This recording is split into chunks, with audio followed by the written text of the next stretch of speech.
Assalamualaikum warahmatullahi wabarakatuh. Perkenalkan, kami dari kelompok 7 akan mempresentasikan hasil diskusi kami. Sebelumnya, terima kasih kepada Bapak Profesor Dr. Andes Rasmalanin, MPD PhD, dan Bapak Rizky Safril, SHI MSI, telah menjadi dosen pengampu dalam mata kuliah metode penelitian alimentasi.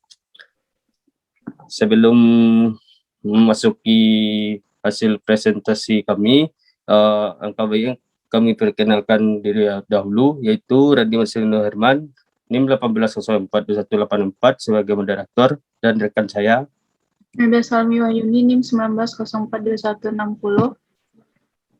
Baik, masuk ke materinya. Materi yang pertama akan dibacakan oleh Nada Salmi Wahyuni. Pada Nada Salmi Wahyuni, kami persilakan. Baik, terima kasih kepada moderator. Baiklah, pada kesempatan kali ini saya akan membacakan materi yang pertama. Yang pertama itu ada pendahuluan. Latar belakang dari diskusi kami yaitu sampai saat ini masih banyak didengar berbagai kritik dan polemik terhadap berbagai hasil penelitian baik yang dilaksanakan para akademis maupun tenaga peneliti sepertinya diragukan. Mereka lebih cenderung mempersoalkan dan mempertanyakan tentang metodologi penelitian yang dipergunakan peneliti, terutama menyangkut pertanyaan mengenai populasi dan sampel penelitian, serta metode pengumpulan data dan diuraikan metode pengukuran. Populasi dan sampel merupakan sumber utama untuk memperoleh data yang dibutuhkan dalam mengungkapkan fenomena atau realitas yang dijadikan fokus penelitian kita. Demi mencapai keakuratan dan validitas, data yang dihasilkan, populasi dan sampel yang dijadikan objek penelitian harus memiliki baik dari segi lingkup ukuran maupun karakteristiknya. Dengan kata lain, populasi dan ketepatan pengambilan sampel dalam penelitian akan menentukan validitas proses dan hasil penelitian kita. Baik, yang kedua ada rumusan masalahnya. Yang pertama itu apa yang dimaksud dengan populasi. Yang kedua, apa yang dimaksud dengan sampel. Yang ketiga, apa saja jenis populasi.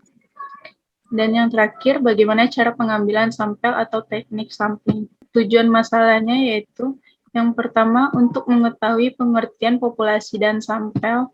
Yang kedua, untuk mengetahui apa saja jenis-jenis populasi. Yang ketiga, untuk mengetahui cara pengambilan sampel atau teknik sampling. Dan yang terakhir, untuk memenuhi tugas kelompok mata kuliah metode penelitian administrasi. Baiklah, selanjutnya pembahasan mengenai pengertian populasi. Populasi adalah suatu kesatuan individu atau subjek pada wilayah dan waktu dengan kualitas tertentu yang akan diamati atau diteliti. Populasi dapat diartikan sebagai jumlah semua orang atau non-orang yang memiliki ciri-ciri yang sama dan memenuhi syarat-syarat tertentu, berkaitan dengan masalah penelitian dan dapat dijadikan sebagai sumber pengambilan sampel. Menurut Dr. Andes S. Margono 2004, populasi adalah seluruh data yang menjadi perhatian kita dalam suatu ruang lingkup dan waktu yang kita tentukan. Menurut Dr. Andes S. Margono, populasi dapat dibedakan sebagai yang pertama, populasi terbatas atau populasi terhingga, yakni populasi yang memiliki batas kuantitatif secara jelas karena memiliki karakteristik yang terbatas. Yang kedua, populasi terbatas atau populasi tak terhingga, yakni populasi yang tidak dapat ditemukan batas-batasnya, sehingga tidak dapat dinyatakan dalam bentuk jumlah secara kuantitatif. Sedangkan menurut Nana Chaudhry Sukmadinata, dalam penelitian populasi dibedakan menjadi dua, yaitu populasi secara umum dan populasi target. Populasi target adalah populasi yang menjadi sasaran keterbelakuan kesimpulan penelitian kita. Contohnya ada populasi umum adalah seluruh dosen negeri di Yogyakarta, dan populasi targetnya adalah seluruh dosen MIPA di Yogyakarta. maka hasil penelitian kita tidak berlaku bagi dosen di luar fakultas MIPA, lembaga, organisasi, dan sebagainya. Yang menjadi sasaran penelitian merupakan anggota populasi. Anggota populasi yang terdiri dari orang-orang biasa disebut dengan subjek penelitian. Sedangkan anggota penelitian yang terdiri dari benda-benda atau bukan orang sering disebut dengan objek penelitian. Selanjutnya ada contoh lain dari populasi, yaitu yang pertama ada populasi umum. Contohnya itu anak sebagai pelaku tindak pidana kekerasan seksual di kota Kediri. Dan yang kedua, populasi targetnya itu perlindungan oleh unit pelayanan perempuan dan anak kepada anak yang tercatat di Polres Kediri Kota, dan lain-lain. Baik, hanya itu yang dapat saya sampaikan. Saya kembalikan kepada moderator. Baik, terima kasih kepada Nada Sami Yuni telah membacakan materi yang pertama. Saya akan melanjutkan materi yang kedua, yaitu tentang sampel. Sampel adalah dari populasi yang memiliki sifat yang sama dari objek yang merupakan sumber data. Secara sederhana, sampel dapat dikatakan bahwa sampel adalah sebagian dari populasi yang terpilih. Sebagian dari mewakili dalam batasan di atas merupakan dua kata kunci dan merujuk kepada semua ciri-ciri populasi dalam jumlah yang terbatas pada masing-masing karakteristiknya. Sampel penelitian adalah bagian dari populasi yang dijadikan subjek penelitian sebagai wakil daripada anggota populasi. Seperti contoh judul penelitian yang pertama, tidak semua mahasiswa diteliti atau dijadikan subjek responden sumber data, akan tetapi dapat diambil sebagai untuk mewakilinya.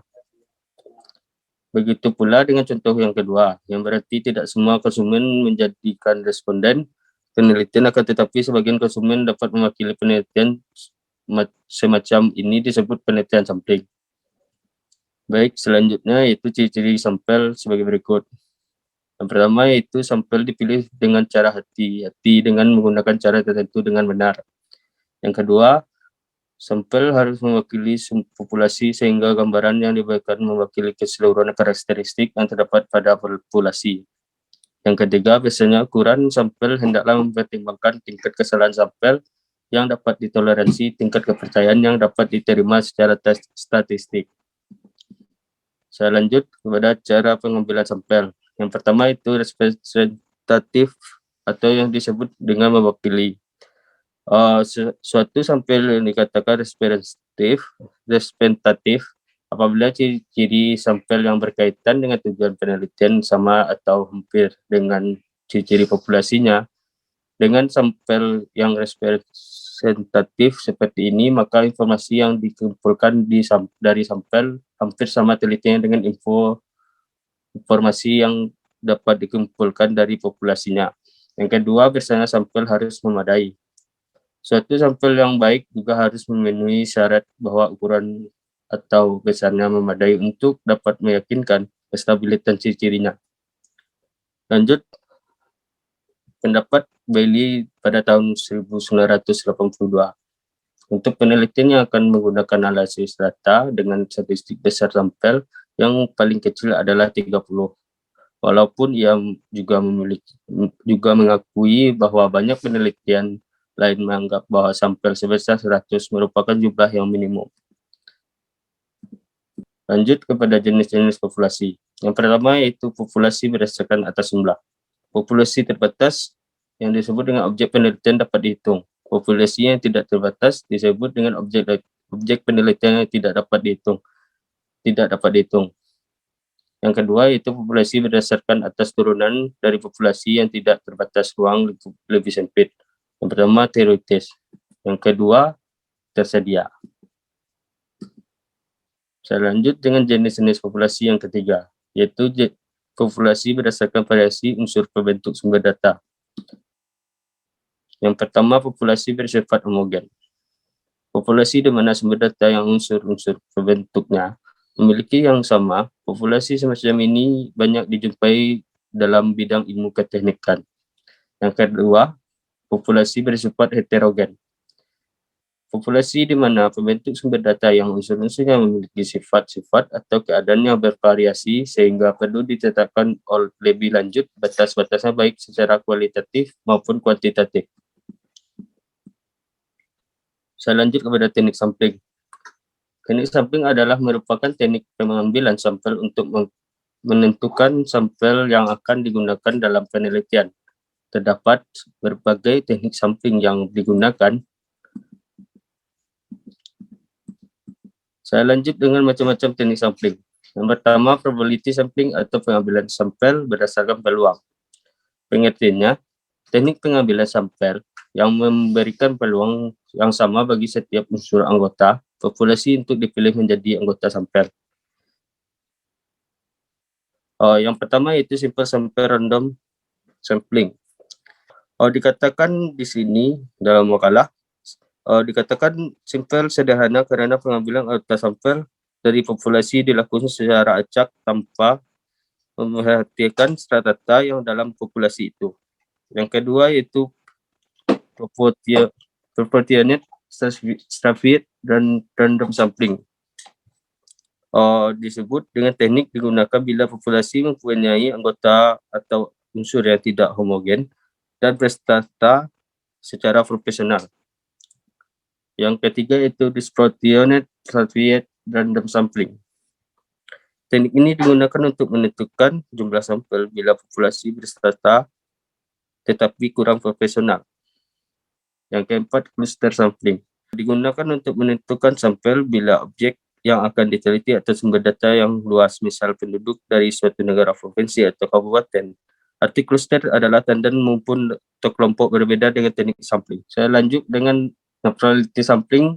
Pengertiannya pengambilan sampel tidak berdasarkan peluang. Artinya teknik pengambilan sampel yang tidak memberikan peluang atau kesempatan sama bagi setiap unsur atau anggota populasi untuk dipilih menjadi sampel. Yang pertama adalah teknik sistematis. Pengertian dari teknik sistematis adalah teknik pengambilan sampel berdasarkan urutan dari anggota populasi telah diberi nomor urut di sampling kuota. Yang kedua adalah accidental sampling.